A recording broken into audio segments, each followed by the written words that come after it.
ప్రజా రాజధాని అమరావతి అభివృద్ధిలో మరో చారిత్రాత్మక అడుగు. అమరావతిలో నవంబర్ 28న కేంద్ర ఆర్థిక శాఖ మంత్రి నిర్మలా సీతారామన్ గారు 15 బ్యాంకింగ్స్, పబ్లిక్ ఇన్సూరెన్స్ కార్యాలయాల నిర్మాణ పనులకు శంకుస్థాపన చేయనున్నారు. అమరావతి వేదికగా జరగనున్న ఈ కార్యక్రమానికి ఆంధ్రప్రదేశ్ ముఖ్యమంత్రి వర్యులు నారా చంద్రబాబు నాయుడు గారు విచ్చేయనున్నారు.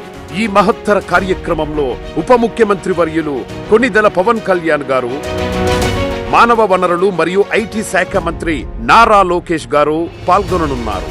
అమరావతిని ఆర్థికంగా శక్తివంతంగా ఫైనాన్షియల్ హబ్ గా మార్చే దిశగా ఈ శంకుస్థాపన కార్యక్రమం ఒక కీలక మైలురాయి. ఈ కార్యక్రమం ఏపీసీఆర్డీఏ ప్రధాన కార్యాలయం సమీపంలోని బ్లాక్ 1 దగ్గర జరగనుంది. అమరావతి విజన్తో వేగంగా ముందుకు సాగుతోన్న ప్రజల రాజధాని.